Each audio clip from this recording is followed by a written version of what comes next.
The glass hit my dress before her words did. Cold liquid ran down the white lace I'd spent months choosing. Gasps erupted, the music faltered, and there she stood, my sister, smirking, holding an empty glass like a trophy. Here's to the family fraud in white. My mother rushed to her, grabbing her arm, whispering frantic excuses. She didn't mean it. My father looked away, shame tucked neatly behind his silence. I didn't scream. I didn't even wipe the wine off. I just smiled, turned to the guests, and raised my glass as if nothing had happened, because I already knew what was coming for them. That night, while everyone else danced under twinkling lights, I sat in the bridal suite with my laptop. The wedding dress, still stained, lay across the chair. My hands were steady, my mind razor sharp. I froze the shared account. Not the one with my husband, ours was untouched. No, this was the family fund, the account I'd been forced to contribute to since I started working. My sister's tuition, my parents' vacations, their endless emergencies, it had all been siphoned from me. They thought I was their golden goose. They never realized the goose had teeth. I wasn't always their enemy. Growing up, I begged for their approval. Straight A's, scholarships, internships, I chased their praise like a starving dog. My sister, though, she never had to chase. She stumbled, she failed, she demanded, and they gave. When she crashed her car, I paid for repairs. When she failed a semester, I paid for summer classes. When she cried about her future, I paid for therapy she never attended. And when she got into a prestigious university, they turned to me again. You'll help, won't you? It's family. I wired the tuition. Quietly. Always quietly. But love rots when it's one-sided. And loyalty dies the day you're humiliated in front of 200 guests on the one day meant to be yours. That was the day I stopped being their daughter, their sister. That was the day I became their reckoning. The freeze hit instantly. By morning, automated payments bounced. Rent, credit cards, and most importantly, my sister's tuition installment. At 9:30 a.m., the email landed in her inbox. Enrollment withdrawn. Payment failed. By 9:32, my phone was vibrating.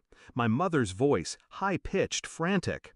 "What did you do? They've withdrawn her. She can't lose her place." I let her scream. Then, calmly, I said, "I didn't do anything. I just stopped paying for people who spit in my face." Silence. Heavy, suffocating silence. Then the sobbing started. But my plan went deeper than one frozen account. Weeks earlier, when the resentment finally crystallized into resolve, I began preparing. Quiet withdrawals into my personal savings, a new account in a bank they didn't know existed, my name removed from joint liabilities. And the final move, something they never expected. I'd been the guarantor for their loans. They had begged me, convinced me it was just paperwork. They signed, I co-signed. But what they didn't know was that I quietly bought out their debt months ago. Every signature, every installment, it shifted into my name. By the time my wedding came, I didn't just pay their bills, I owned them. The confrontation happened 3 days later. They came to my house, uninvited. My mother, red-eyed, clutching my sister's hand. My father, silent as always, but this time, scared. "You can't just abandon us," my mother said. "We're family." I laughed. Cold, sharp. Family? Family doesn't humiliate me on my wedding day.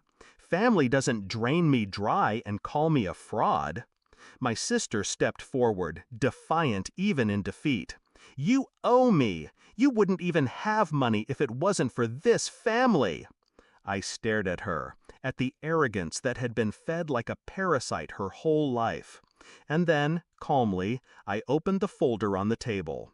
Documents, loan agreements, bank transfers, every thread that bound them now in my hands. "I don't owe you," I said. "You owe me. Everything. And starting today, you'll feel it." Their collapse wasn't dramatic. It was worse. Slow, inevitable, crushing. The luxury resort membership? Canceled. The car lease? Terminated. Creditors called, interest piled, eviction notices whispered at their door. And my sister, the star student? She tried to reapply, but universities don't wait. Her place was gone. One cruel moment of mockery at my wedding cost her the future she thought was guaranteed. I didn't lift a finger to stop it. Sometimes, late at night, I replay the moment in my head. The glass hitting my dress, the laughter in her eyes, my mother's excuses. And then I remember the phone call at 9:30 a.m., her voice breaking when she realized the safety net was gone. That was the sound of balance returning. Do I feel guilty? No, I feel free. They taught me my only value was what I could give them. So I taught them what it feels like when the giving stops. They thought